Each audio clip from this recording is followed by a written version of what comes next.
Pak Prabowo itu mulai ikut konvensi Partai Golkar 2004, Bang. Gagal, 2006 dia bikin partai, Bang. Hadir, kalah.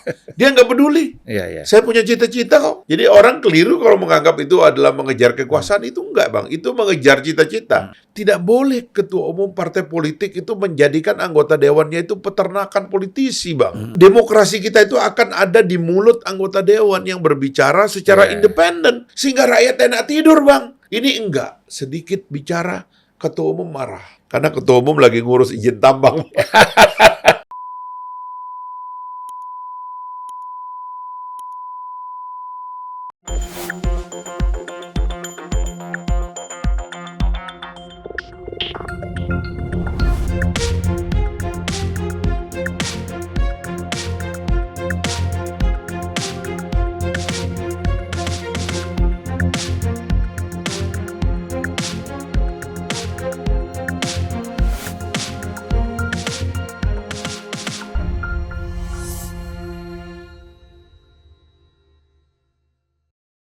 Bismillahirrahmanirrahim. Assalamualaikum warahmatullahi wabarakatuh. Waalaikumsalam. Salam sejahtera buat kita semua. Salam juga untuk seluruh para penonton Unpacking Indonesia dimanapun berada. Selamat datang, Bung Fahri. Ya, Bang. Datang lagi. Datang lagi. Ya. Udah selalu sering ya. Dan memang kalau bukan keinginan kita juga ini ngundang Bung Fahri. Ini permintaan masyarakat penonton Unpacking. Iya. Kapan menghadirkan Bung Fahri? Ya tentu kita juga melihat bahwa ada momen-momen yang memang paling pas. Ya. Bung Fahri bicara gitu kan. Iya. Nah, ini kan kita baru saja selesai diumumkan hasil pemilu oleh KPU. Ya, dan tidak ada perbedaan terlalu jauh dengan quick count dan hasil hitungan manual KPU. Jadi tidak jauh beda. Nah, jadi kalau kita lihat dari sini ada konsistensi ya. Dan memang itu susah, kecuali kalau ada perbedaan-perbedaan yang terlalu beda dalam sekali antara satu model perhitungan dengan model hitungan yang lain. Ini kan sebenarnya nggak ada perbedaan. Artinya memang itu real. Nah, yang jadi persoalan kita kan satu, ini selesai. Ya, hasil pileg juga sudah selesai, diumumkan. Kemudian, tapi pileg itu berikut dengan anggotanya sudah diumumkan ya? Anggotanya nanti ditetapkan di KPUD-nya masing-masing. Ya. Suaranya itu buat siapa. Tapi itu berjenjang juga kan, makanya kan range-nya kan sampai tanggal 26 sebenarnya. Karena ikutan-ikutannya itu kotak keduanya itu DPD, kotak ketiganya DPR RI, DPR provinsi, DPR kabupaten. Iya. Satu-satu ditetapkan. Jadi kita belum tahu berapa kursi PDIP. Kayaknya belum ya. Belum ya. Karena semalam itu baru suaranya yang ditetapkan. Ya. Suara dan persentase ya. Ya, persentase. Tapi belum diumumkan jumlah kursinya berapa dari masing-masing partai. Yang baru jelas kursinya kursi presiden. Dan kursi wakil presiden. Dan wakil presiden ya. Dan saya kira sebenarnya ini persoalan sudah clear semua lah. Ya, sudah clear. Kalau kita bicara misalnya persoalan masih diributkan persoalan hak angket. Ini kan rasanya kalau kita bicara dalam konteks kekuatan politik, nah ini kan sudah bergeser nih ya. Tadi orang berpikir pasangan Ganjar dan pasangan Anies Baswedan ini bisa membawa ini ke ranah angket DPR kan. Tapi dengan kita melihat sikap PKB dan Nasdem, itu kesannya sudah mengakui hasil Pilpres, ini menunjukkan bahwa angket itu udah nggak ada lagi. Artinya sekarang kan kalau tinggal membawa ke MK kan. Nah, ya MK itu nanti urusan MK lah ya, Bung Fahri ya. Tapi sebenarnya kan begini, setelah selesai perhelatan ini ya diumumkan, Bung Fahri selalu pernah mengatakan di sini juga bahwa kita perlu rekonsiliasi nasional. untuk bagaimana membangun bangsa ke depan. Ya. Nah ini Bung Fahri melihat apa? Jadi rusuh-rusuh, ribut-ribut kemarin itu kan. Ya. Dan jangan lagi rakyat ini tertipu oleh orang-orang yang hanya sekedar punya syahwat politik, seolah menjadi figur yang menentukan atau ingin mengambil momen Iya. ingin memposisikan dirinya sebagai figur politik padahal mereka bukan politisi misalnya. Iya. Nah ini bahaya sekali. Ini bahaya sekali kalau rakyat tidak paham. Nah disinilah Bung Fahri mungkin perlu memberikan pemahaman kepada masyarakat. Ya, pertama terima kasih Bang diundang lagi, dan ini suasananya bulan puasa, jadi memang harus agak kalem kita membaca situasi. Tapi yang tidak boleh lepas dari kita, karena kita ini sudah bukan negara baru, dan pergantian kepemimpinan juga bukan sesuatu yang baru sekali dua kali. Tapi sudah kita mengalami pengalaman yang berpuluh-puluh tahun dan berkali-kali kalau di level lebih di bawah itu lebih sering lagi pergantian kepemimpinan. Jadi ini adalah prosesi yang rutin sebenarnya.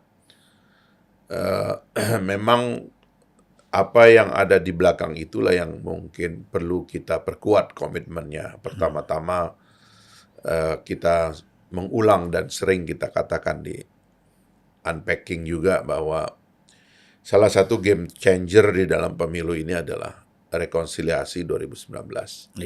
Yang oleh banyak pihak tidak diakui karena dianggap itu kan sepihak antara Pak Prabowo dan Pak Jokowi doang. Tapi tidak mengajak rakyat Tapi pada dasarnya rekonsiliasi memang diawali oleh pemimpin, Bang. Kalau kita lihat negara-negara yang pecah itu karena ada pemimpin yang nggak mau rekonsiliasi. Kita lihat negara yang bernama Sudan itu hilang sekarang. Karena ada beberapa jenderal nggak mau rekonsiliasi, bawa pasukan, kan? Lalu perang sipil terjadi. Pecah dua, bahkan pecah tiga itu. Itunya hilang tuh, negaranya hilang. Di mana-mana begitu. Jadi kalau orang tuh menganggap bahwa rekonsiliasi itu sesuatu yang bukan game changer, saya anggap itu keliru. Jadi pemilih Pak Prabowo itu 2014 47%, lawan 43%, lawan 53%. Pak Jokowi JK, kemudian 45 lawan 55 waktu melawan Pak 2019. Itu kan cuma dua pasangan kan. Artinya aspirasi masyarakat gitu pada dasarnya itu cuma terbelah dua gitu. Dan yang terbelah dua itu kemudian gabung. Pastilah itu sebuah peristiwa besar. Itu game changer yang di dalam 5 tahun terakhir kita pakai untuk menghadapi COVID, menghadapi krisis di dunia ini, perang Rusia-Ukraina dan sebagainya yang masih terjadi sampai sekarang gitu. Nah itu luar biasa. Saya kira itu yang tesisnya sangat kuat dan menurut saya itu yang harus kita jaga gitu. Tapi bahwa kemudian 2024 muncul konfigurasi baru karena calonnya jadi 3, ya kan? Kawan-kawan kita yang masih kecewa dengan Pak Jokowi itu memilih Anies Muhaimin, lalu kemudian sebagian mendukung Ganjar dan sangat kecil rupanya mendukung Ganjar, cuma 16%. Ya itu tidak ada masalah, itu sudah merupakan bagian juga dari kompetisi baru 2024. Tapi bahwa game changer 2029 ternyata itu yang real dan dibeli oleh masyarakat kita. Sehingga pemilihnya 02 itu hampir 60%. Itu luar biasa gitu. Dan itu modal besar, Bang, untuk menegaskan kepada bangsa ini bahwa niat untuk bersatu itu kuat sekali. Niat untuk mengakhiri politik aliran ini besar sekali.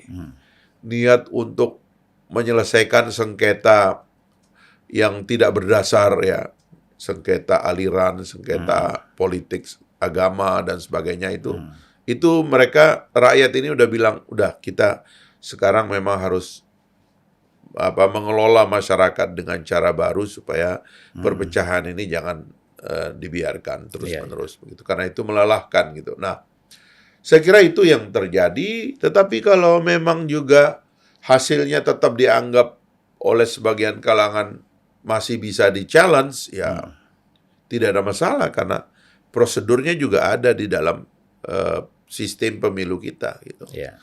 Jadi kalau orang mau ke Bawaslu memang sudah enggak karena diatasi semua oleh Bawaslu. Ke KPU juga sudah enggak. Ke DKPP juga enggak. Sebagai 3 penyelenggara pemilu. Ke Gakumdu yang dibuat sekretariat bersama penegak hukum untuk mempercepat proses pelanggaran tindak pidana pemilu. Itu juga sudah berjalan dan sudah selesai semuanya. Jadi sebagai proses, Bang, ini luar biasa mulusnya gitu. Sehingga di ujung memang ada satu saja yang mau dipakai oleh teman-teman mungkin, yaitu MK gitu. Dan MK itu juga sengketanya sengketa angka, Bang. Jadi yang disengketakan itu kamu dicurangi berapa, kamu kekurangan berapa, kalau ditambah kamu dapat berapa, apa bisa ngalahkan yang 60%, kan begitu, Bang. Iya, ininya iya, itu. iya. Sengketanya itu, sehingga memang tidak mungkin ada perubahan gitu. Karena sengketanya adalah sengketa angka-angka tadi. Nah, kalau yang angket saya kira juga nggak bakalan terjadi gitu, karena saya mengatakan kalau kita baca keseluruhan sistem ini ya, dan pemilu secara spesifik gitu, ini motif dari angket itu lebih banyak pilpres. Padahal pilpres itu paling bersih, Pak. Kenapa saya bilang paling bersih? Karena 5 kotak kan. Saya suka ulang nih, kotak pertama itu kotak pilpres. Kotak kedua DPD, kotak ketiga DPR pusat, keempat DPR provinsi, ya DKI sampai sini. Di daerah lain ada kotak kelima, DPRD kabupaten kota. Yang pertama kita coblos itu adalah kotak nomor 1, pilpres. Dan yang pertama dihitung juga ini. Dan ngitungnya itu kira-kira kalau habis pencoblosan jam 1, isoma 1 jam, jam 2 udah ngitung. Saksi masih lengkap, ya. Orangnya masih banyak, penonton masih banyak, waktu ngitung juga masih ramai gitu. Nah, jadi saya kira kotak pertama inilah yang paling fair sebenarnya. Dan itu serius, konsisten seperti yang Abang bilang itu. Mitigasi dari metode saintifik gitu. Scientific metodologinya itu survei, ya kan, exit poll, quick count, real count, itu semua konsisten itu sebenarnya. Nggak ada perubahan, nggak ada masalah gitu. Tapi sekali lagi ya, ruang-ruang untuk bersengketa itu disiapkan oleh undang-undang kita. Sebab namanya juga sengketa warga negara, harus ada fasilitasnya. Sebab kalau nggak nanti orang tawuran nanti gitu kan. Nah, saya kira itu sudah ditekuni, tapi itu udah biasa. Dan sebenarnya sih kalau saya mau menyarankan kepada 2 kandidat ini, segera terima aja supaya transisinya selesai. Presiden-elek kita sudah ada, ya kan? Dan kalau kita mau memperbaiki keadaan, dorong partai-partai supaya nanti di DPR periode yang akan datang, coba kita desain pemilu yang lubang-lubang kita temukan sekarang ini kita tutup gitu. Seperti misalnya, ya sekarang ini kan memang agak repotnya itu Bang gini. Satu-satunya pemilu yang rakyat itu paham dengan apa yang dia pilih itu cuman pilpres, Bang. Karena orangnya itu cuman 3 kotak, 6 orang, 6 manusia. Ada setiap hari keluar di TV, dibahas di kita ini berapa puluh kali, mungkin berapa ratus kali kita bahas kandidat-kandidat itu kita bahas di sini. Jadi pemahaman rakyat dan engagement orang dengan kandidat itu cuma pilpres, Bang. DPR orang nggak paham, Bang, siapa DPR ini. Gitu. Apalagi DPRD, Bang. Dan DPRD itu lebih sadis lagi karena tidak difasilitasi debat tentang orang ini siapa, pikirannya apa, rencananya apa, mau ngapain setelah terpilih. Tidak difasilitasi. Akhirnya yang berkembang itu adalah jenis transaksi lain. Itulah yang saya lihat semakin ke ujung logistiknya semakin kuat gitu loh. Tapi kalau pilpres betul-betul itu susah. Karena memang itulah yang kira-kira pesta rakyat sejati yang dinikmati sebagai pesta pikiran, gagasan, menguji reputasi, track record dan sebagainya itu ada di Pilpres. Ya, dan intensitas pemilih dengan calon itu dekat sekali Sangat intens gitu. Dan orang ya kayak kita orang partai kalau kita tidak punya capres Bang itu nggak dianggap sama rakyat. ya. Ya. Dianggapnya bahwa kita nggak serius mau berpolitik ini kalau nggak punya capres Bang. Nah itulah sebabnya saya kira ya lubangnya saya kira udah nggak ada Bang. Tapi kalau kita mau perbaiki, seriuslah nanti kita perbaiki di DPR yang akan datang. Buka debat publik yang fair, karena saya kira partai politik juga mengalami penderitaan Bang. Misalnya di antara penderitaan partai itu adalah sengketa di antara kandidat atau di antara caleg Bang. Waduh itu berdarah-darah juga. Abang bayangkan ya kalau satu daerah kursinya misalnya 10 Bang. Partainya ada 18. 10 kali 18 itu 180 kandidat, Bang. 180 kandidat itu tidak ada fotonya. Sementara caleg itu pasang foto di mana-mana. Dan dari 180 kandidat itu, 10 orang itu Bang berada dalam satu partai yang berkompetisi juga di antara internal mereka. Partainya, di internal mereka. Dan kompetisinya juga kejam. Belum kita berkelahi dengan partai lain, di dalam juga kita berkelahi. Nah, partai kan mengalami penderitaan karena akhirnya setiap habis pemilu, partai itu pecah, Bang. Partai itu mengalami kegoncangan, sengketa di dalam konsolidasi dan konsolidasi partai politik akhirnya tidak terjadi seperti kita inginkan untuk memperkuat sistem party ID kita. Nah, ini harus dibongkar oleh partai politik. Cukuplah pemilu yang mengorbankan soliditas partai, biaya yang tinggi dan sebagainya. Coba kita petakan. Saya kira teman-teman NGO seperti Perludem itu sudah punya rumusnya Bang. Itu tinggal dipakai aja gitu. Nah itulah kalau kita mau perbaiki ke depan. Tapi yang sudah terjadi ini Bang sempurna ini. Kita harus syukuri bahwa kita mengalami pemilu yang sangat, pemilu paling rumit, pemilu yang sangat besar ya. Bahkan kalau kata orang sih dari jumlah kertas suara yang kita coblos, Bang. Abang bayangkan, di mana-mana pemilu itu cuma ngasih satu kertas suara, Bang. Kita dikasih 5, Bang. Rakyat kita ini ya, yang pendapatan per kapitanya baru $4.000 US dollar per kapita, dikasih 5 kartu suara yang harus dicoblos dengan pikiran dan pilihan yang macam-macam. Negara lain, negara lebih besar, lebih sederhana. Nah, ini mesti kita evaluasi ke depan, tapi ini pun yang sudah terjadi ini luar biasa. Terutama Pilpres saya kira sangat ini sempurna lah gitu. Ya, jadi kalau kita lihat memang kita anggaplah ada demo-demo di depan KPU, di depan DPR kemarin, ini variasi demokrasi aja kan, varian demokrasi lah. Pastilah Bang. Ya. Supporter bola aja demo, masa kandidat presiden gak ada yang demo. Kita anggap wajar. Ya. Kita anggap wajar. Nah, tapi kan Bung Fahri tadi sudah mulai mengarah kita ke setelah ini apa kan gitu. Oke, tadi parlemen harus melakukan evaluasi secara serius dan dalam tentang persoalan-persoalan kepartaian dan persoalan masalah-masalah parlemen kita. Dan kemudian kan satu lagi pasti persoalan ini kan orang semuanya tertuju kabinet Prabowo ini seperti apa. Bahkan banyak orang tanya kepada saya, itu benar nggak itu yang sudah ada di media sosial? Menterinya sudah ada, yang sudah. Saya bilang, kita jangan diskusi itu dulu. Nah, itu kan urusannya persoalan hak prerogatif presiden. Nggak mungkinlah presiden mengumumkan seperti itu. Tapi kan rakyat kan bisa percaya. Ya kan? Nah, Bung Fahri kita melihat kan kira-kira fokus ya. Pemerintahan kita ke depan ini apa yang harus dilakukan? Kan harus ada fokus, ada setiap kalau bisnis itu kan ada core bisnis ya. Pemerintah juga harus ada core-nya nih. Pak Jokowi kemarin infrastruktur misalnya. Nah, ke depan ini oke keberlanjutan, tapi kan harus ada yang sesuatu yang menjadi fokus juga gitu. Saya kira ya Pak Prabowo kan sangat terlibat dalam 5 tahun terakhir Pak Jokowi memimpin dan kira-kira melihat rute dari prioritas-prioritas.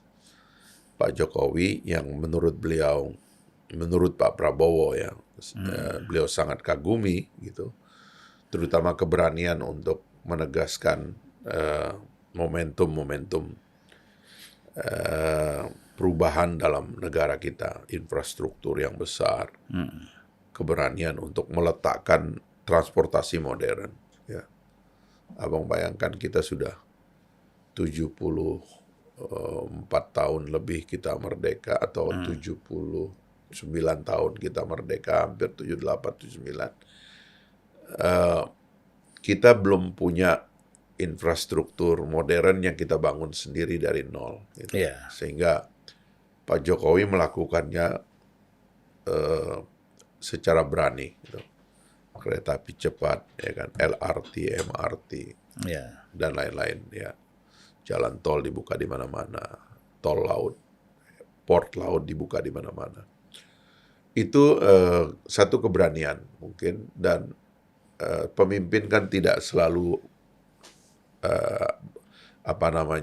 seolah-olah tidak ada kelemahannya. Ada kelemahannya, tapi Pak Jokowi berani melakukan itu satu yang luar biasa, dan itu dilihat oleh Pak Prabowo sebagai lompatan.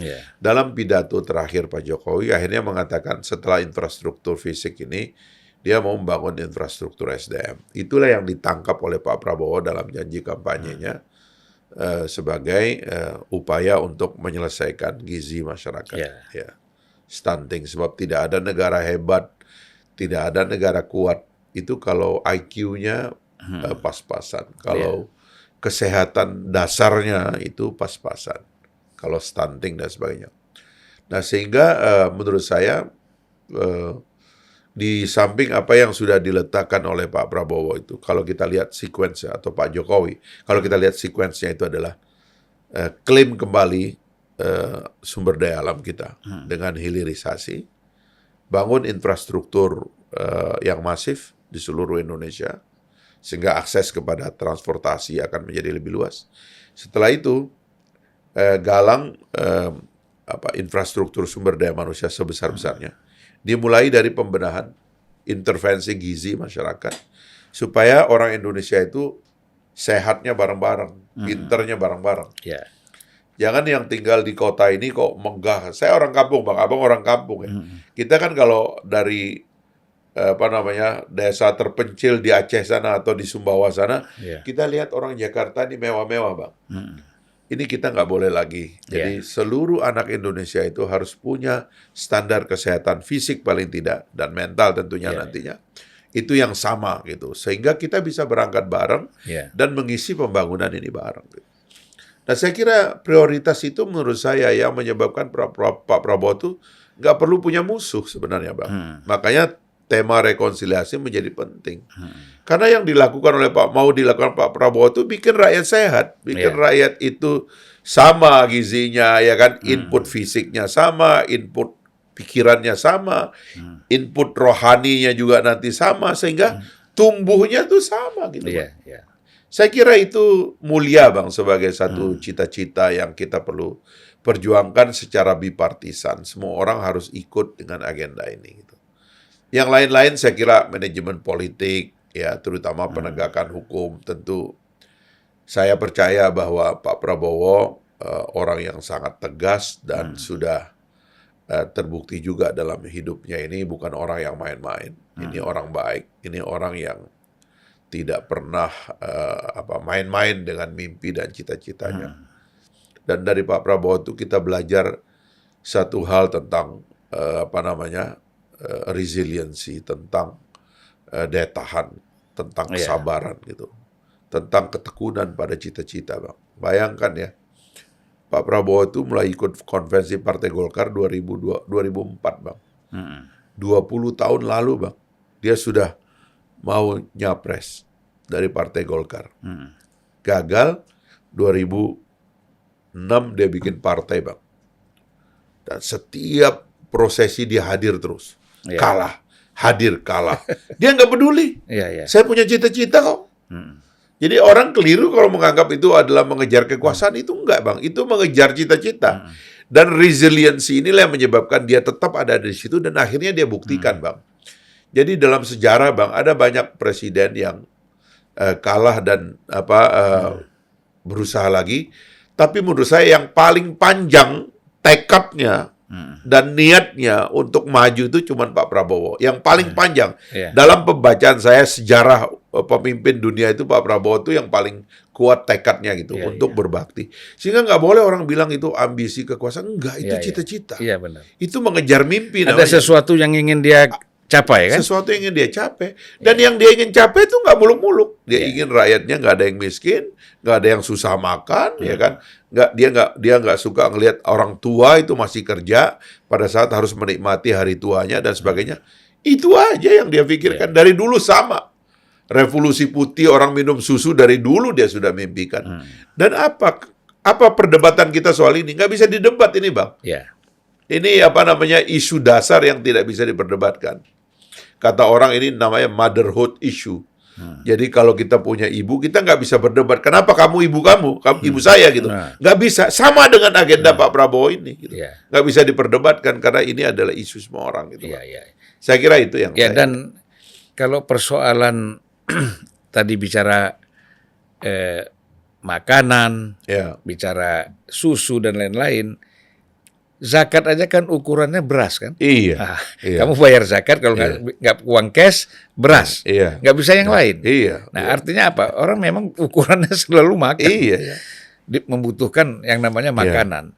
Jadi saya setuju dengan Bung Fahri tadi mengatakan ini satu pekerjaan yang mulia. Ya, yang sebenarnya harus didukung oleh semua orang, bukan malah dipersoalkan. Ya, sumber dana itu soal lain lah. Ya di mana lagi? Bisa kita pikirkan lah itu.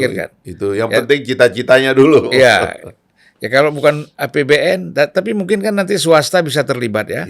Nah, CSR mereka yang juga ratusan miliar itu juga bisa membantu untuk memperkuat pembiayaan persoalan makan dan susu ini. Itu sangat penting ya. Nah mungkin ini kan juga berkaitan dengan bonus demografi yang selalu dibicarakan oleh Pak Jokowi Nah kalau bonus demografi ini terus tidak ada ditingkatkan kualitas hidupnya, kemudian termasuk tadi sampai tingkat IQ yang memadai, ya nggak ada artinya bonus ini juga, hanya menjadi isu politik kan. Dan juga mungkin bisa jadi bencana kalau orang tuh nggak punya pekerjaan, Bang. Kan kalau kita baca agama saja, Bang, itu salah satu yang paling ditakutkan oleh Nabi itu kan orang nganggur, Bang. Itu kan keras itu di dalam hadis itu. Nabi sangat mengkhawatirkan orang nganggur. Orang nganggur itu kemana-mana pikirannya, Bang. Itu juga PR bagi kita. Saya kan kadang-kadang membaca, Bang ya. Ini menarik ini bicara orang nganggur. Karena gini, Bang. Saya kalau kita baca memoir negara-negara industri, Bang ya. Negara-negara kapitalis yang menjadi industri itu. Salah satu sumber otoritarianisme itu kan juga kenyamanan gitu. Jadi bahwa orang itu sebenarnya istilahnya itu sudah sibuk dengan pekerjaannya sendiri. Sudah sibuk dengan kerja. Jadi tiba-tiba nanti, Bang, kita akan menyaksikan kalau Indonesia ini menjadi negara industri, tiba-tiba rakyat itu tentram, senyap. Nyari orang demo susah, Bang. Nyari orang ribut, maki-maki, susah kita cari. Kenapa? Orang kenyang dan orang kerja, Bang. Sebenarnya ini adalah satu rute kalau kita mau tempuh gitu, bahwa nanti kalau orang itu sudah sibuk bekerja, mengurusi keluarganya, mengurusi tanggung jawab dia hari-hari sebagai manusia, sebagai pekerja, sebagai profesional dan sebagainya itu nggak ada lagi energinya untuk macam-macam. Sehingga nanti jadwal kayak pemilu dan lain-lain itu adalah jadwal yang sebentar, Bang. Habis pemilu orang pergi lagi. Yang ribut itu ya kita pilih untuk ribut. DPR, saya pilih kamu untuk ribut ya. Sebab habis ini kami mau pergi kerja. Kami mau kembali ke pabrik. Kami mau kembali ke tempat kami sebagai profesional. Ada yang jadi penyelam, ada yang menjadi tukang las bawah laut, ada yang kerja di laut, di hutan. Kamu ribut di sini tetap. Saya pilih kamu ribut. Sebenarnya kan kita mau menuju demokrasi yang seperti itu, Bang. Ya, bahwa setelah kita pilih orang ini, sudah ya, kami jangan diajak-ajak lagi berantem ya. Kami ada kerjaan soalnya. Nah sekarang ini, Bang, mungkin karena sebagian kita nggak ada kerjaan, kita akhirnya ikut ribut juga. Iya. Padahal yang ditugaskan ribut sebenarnya sudah ada. Udah ada berapa? 580 580 sekarang. orang kan? Dan ribuan itu di seluruh Indonesia, Bang. Ya mereka aja yang ribut dong di Iya. DPRD tingkat 1, tingkat 2. Kamu dong ribut, ada jalan rusak, ada got yang sampah nggak diangkut. Kamu dong ribut, jangan Iya. kami lagi. Iya. Kami mau kerja. Nah, rute ini, Bang, itu yang mesti kita lampaui, kita lalui. Makanya tangga kita sebagai negara industri, itu hilirisasi sebagai fondasinya, itu juga satu isu yang tidak bisa dilawan, Bang. Itu terlalu kuat. Indonesia harus memulai industrialisasinya berbasis apa yang kita punya. Iya. Kita nggak punya teknologi mungkin, kita nggak punya uang, kita nggak punya mesin canggih, tapi kita punya bahan bakunya, Bang. Ya sudah, kita mulai dari bahan baku aja. Itulah hilirisasi. Iya. Kami mau jadi negara industri ya, kami mau jadi bahan baku. Mohon maaf ya, kamu boleh ban kami. Dia bilang, wah ini nanti CPO-nya di ban. Nggak apa-apa, silakan. Kami bikin minyak makan. Kami bikin CPO untuk kosmetik, untuk segala Iya, macam. iya. Mohon maaf, kami pakai ini dulu buat kami gitu loh. Kita mesti ngomong begitu ke negara lain, Bang. Bukan kita mau stop tiba-tiba, Iya, iya, tapi tolong bantu juga kami sebagai negara maju seperti kamu. Masa kami nggak boleh jadi negara maju? Kamu kirim mobil ke sini, kami nggak larang. Kamu kirim elektronik ke sini, kami nggak larang. Masa kami nggak boleh ngelola sumber daya alam aja nggak boleh? Keterlaluan karena Iya. ini yang mesti dinegokan oleh pemimpin yang kuat, Bang. Dan saya kira Pak Prabowo mampu melakukan itu Iya. ke depan. Gitu. Artinya ini kan Pak Prabowo hanya tinggal melanjutkan apa yang sudah dilakukan oleh Pak Jokowi. Iya, iya. Pak Jokowi kan dalam konteks ini kan tegas. Iya, Ya. iya. Persoalan Uni Eropa, persoalan band-band semua ini kan Iya. dihadapi. Iya, betul. Saya kira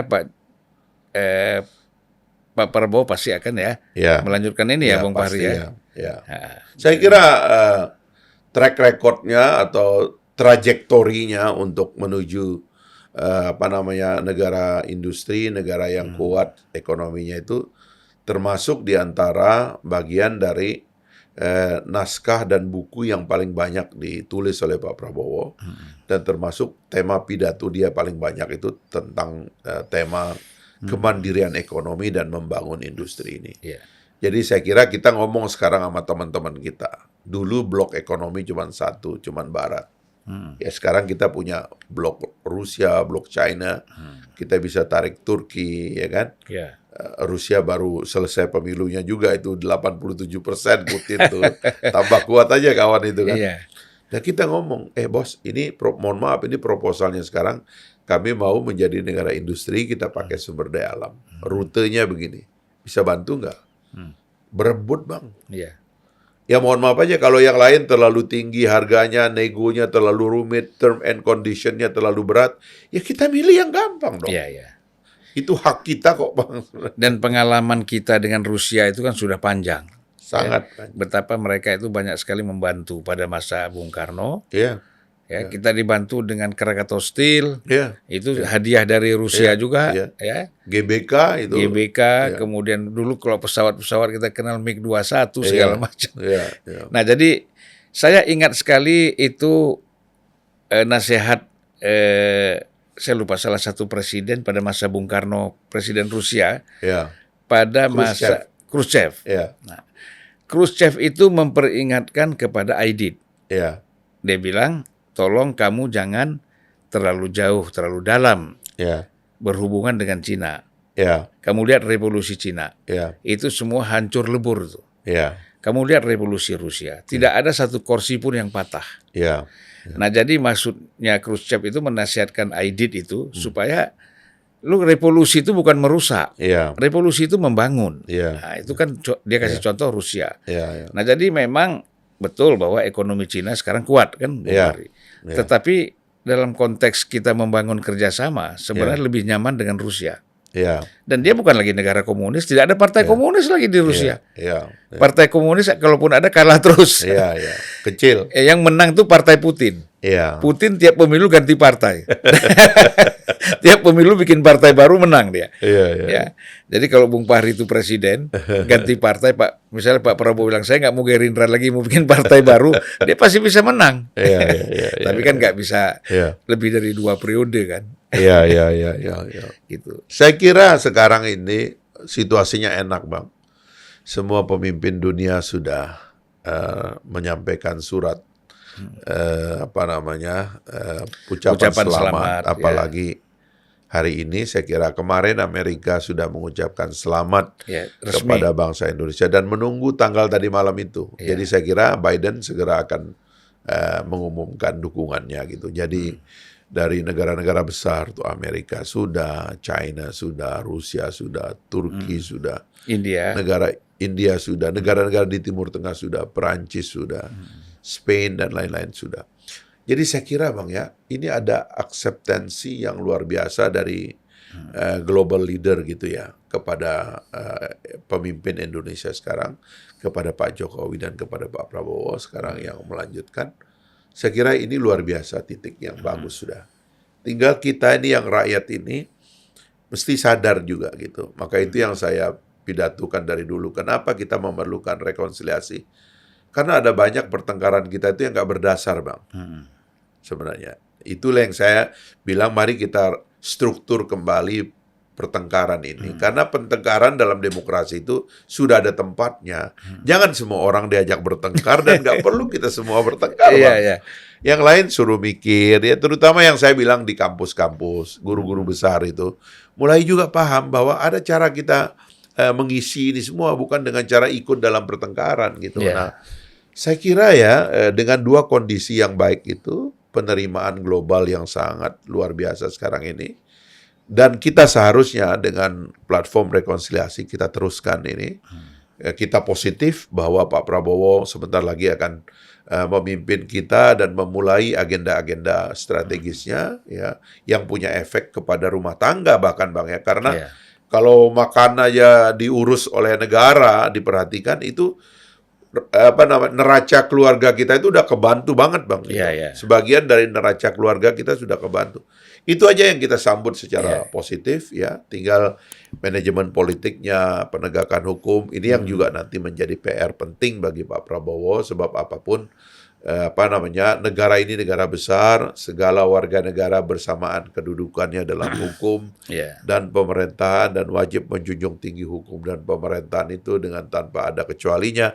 Itu juga harus tegak di mana-mana, sehingga saya kira akan ada waktu di mana kita juga bisa menyusun mimpi kita, mimpi setiap orang Bang. Jadi negara itu Bang kalau mau jadi kuat, setiap orang harus punya mimpi, dan mimpinya tersambung dengan mimpi negara, mimpi bangsanya. Orang Amerika itu negara liberal Bang, tapi dia punya the American dream, pursuit of happiness. Semua orang itu pursuit of happiness itu, semua orang itu punya kesempatan untuk mengejar kegembiraannya, ya, kebahagiaannya. Dan saya kira itu harus menyebar di semua orang Bang. Jadi setiap anak Indonesia itu begitu bangun pagi, saya mau kerjakan ini karena ini adalah cita-cita negara saya. Ini mimpi para pemimpin saya, para pendiri bangsanya. Enak Bang, kita jalan satu arah Bang. Ini kita ini udah agak lama, pendulumnya terlalu banyak kemana-mana. Ini waktunya kita untuk bernarasi secara lebih kuat untuk meyakinkan rakyat ini tujuan kita. Kita akan ke sana dan kita akan jadi negara hebat dan negara besar gitu. Dengan tangga kepemimpinan yang ada sekarang. Dan itu kan seperti Mahathir ya, memulai kan dari mimpi. Orang Melayu nggak boleh lagi jadi penganggur, tidak bekerja, hanya nongkrong-nongkrong saja. Nah, kemudian dia bangun Malaysia itu, mimpinya tercapai. Sekarang orang Malaysia bisa menikmati apa saja. Dan juga saya kira pemerintah Timur Tengah juga ya, Bung, mengarahnya ke sana ya. Jadi tidak lagi mereka mau tertinggal gitu loh.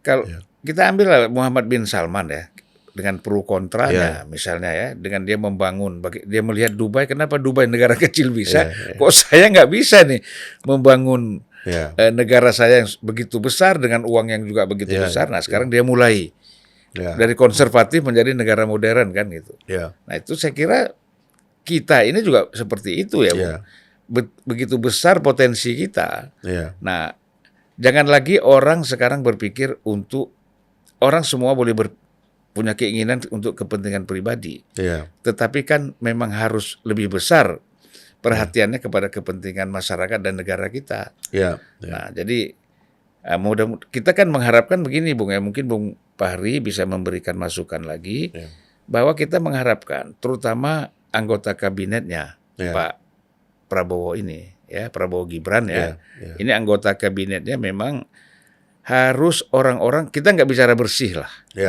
Siapa kita mau bicara bersih? Tapi kan orang yang betul-betul profesional di bidangnya, mampu bekerja di bidangnya. Nah, nanti ya tentu kalau persoalan bersih nggak bersih kan ada alat kontrolnya. Nah, di sini kan presiden dengan lembaga-lembaga memang ditugaskan untuk melakukan pengawasan, itu kan bisa bekerja dengan efektif. Nah, ini jangan kalau saya melihat jangan lagi asal mewakili partai gitu. Itu kan nah, gimana nih, Bung? Saya kira ya, Bang ya, kita ini memilih presidensialisme karena kita punya pengalaman dengan parlamentarisme yang cukup buruk pada awal-awal kemerdekaan demokrasi tahun 50-an. Gonta-ganti kepemimpinan dan sebagainya. Akhirnya kita pilih presidensialisme. Presidensialisme itu lebih dekat kepada kita karena presiden dalam tradisi presidensialisme itu adalah kayak raja demokrasi, raja demokratis, Bang.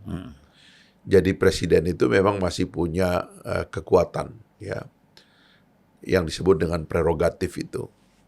Itulah sebabnya dalam tradisi presidensialisme itu sebenarnya anggota kabinet itu tidak ada orang partai. Dalam pengertian tidak ada orang yang loyalitasnya ganda. Tidak ada itu. Itu dari awal itu harus kita bersihkan itu. Karena sistem kita adalah presidensialisme, karena presiden itu masa jabatannya 5 tahun tetap. Kalau dalam sistem parlementer, Bang, negosiasi terjadi di awal.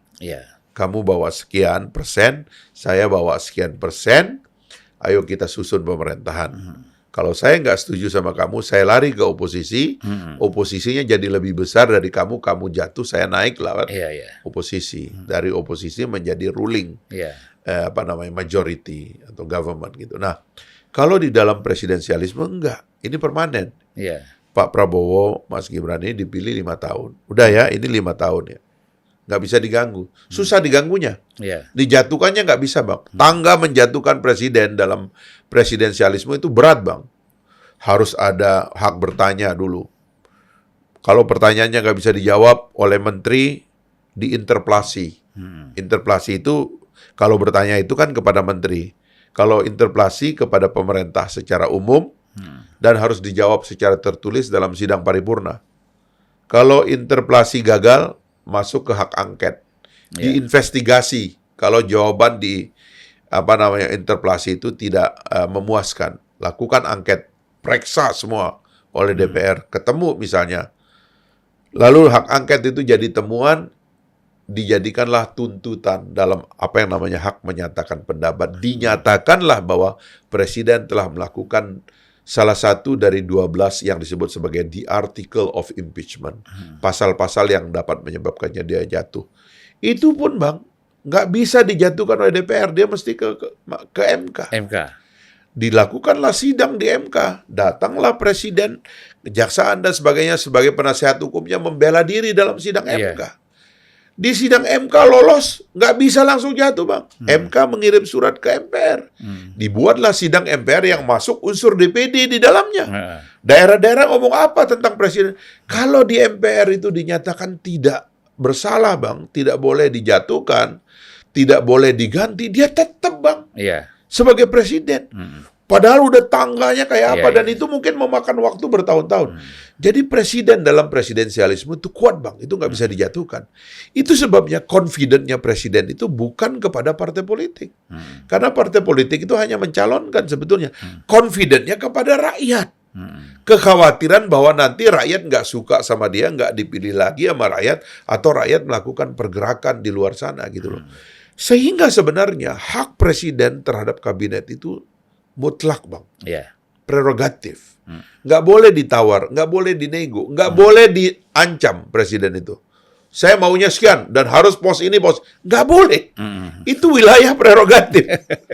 Presiden itu seluruh anggota kabinetnya harus adalah loyalis presiden. Iya. Tidak ada politik. Saya dengar di masa yang lalu, Bang, masih ada anggota partai masuk kabinet, dia bilang, mohon maaf ya, saya punya 2 bos katanya.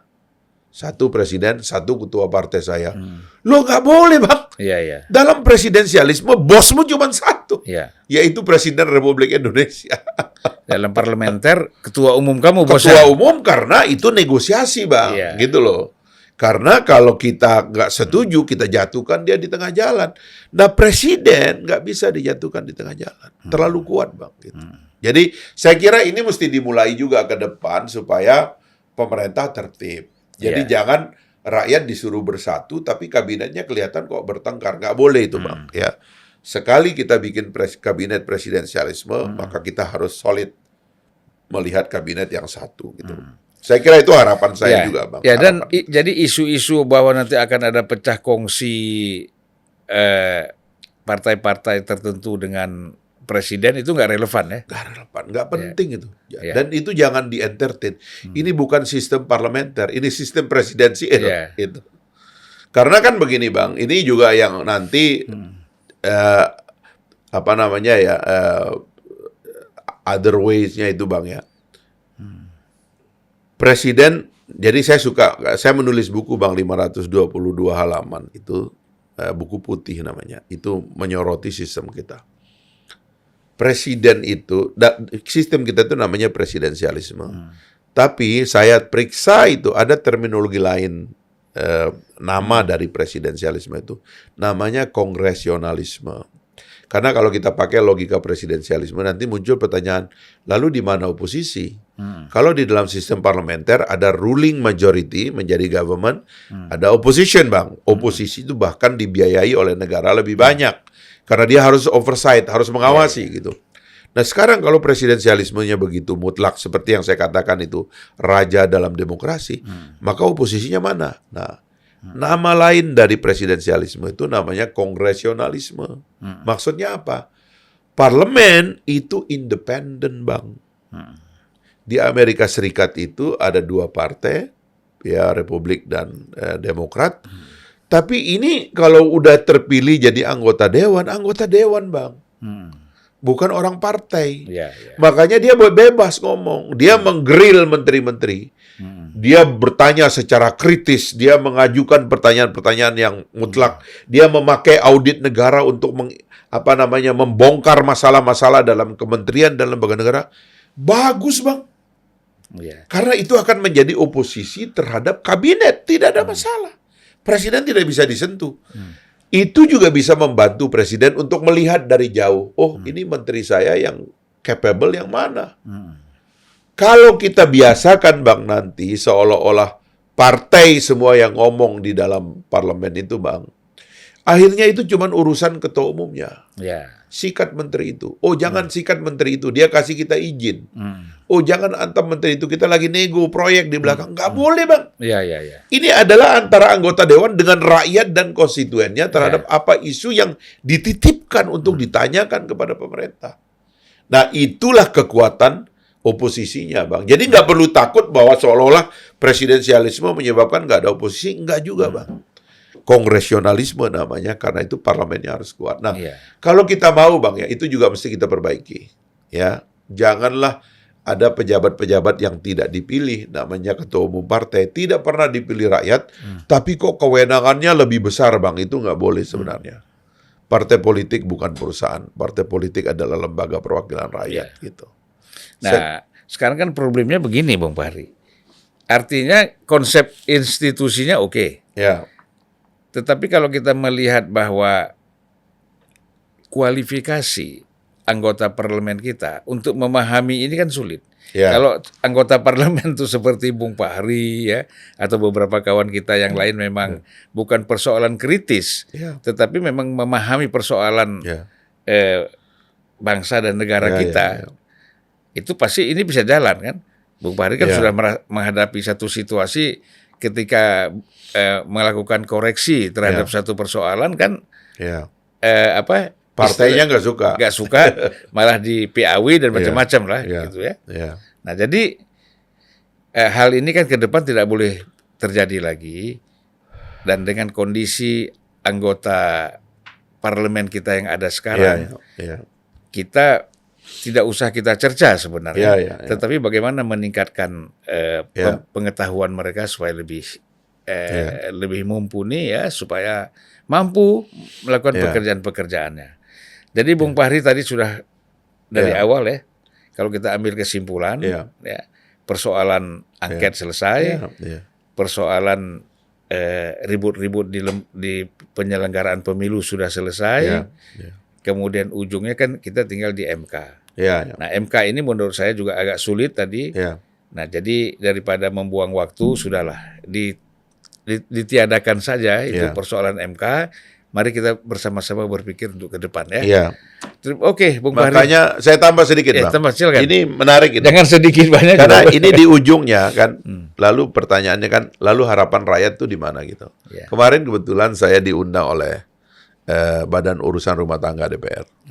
Karena saya pernah jadi pimpinan dewan dan menulis buku juga tentang reformasi parlemen gitu. Mereka bikin diskusi kecil begitu, menanyakan kepada saya gimana sih caranya mengembalikan semangat reformasi parlemen. Karena ini harapan, Bang. Jadi semua yang kita omongkan nanti bahwa ini ada orang nggak puas, ini ada konflik, ini ada orang berbeda pendapat, itu muaranya memang harus parlemen, Bang. Makanya saya mengatakan itu.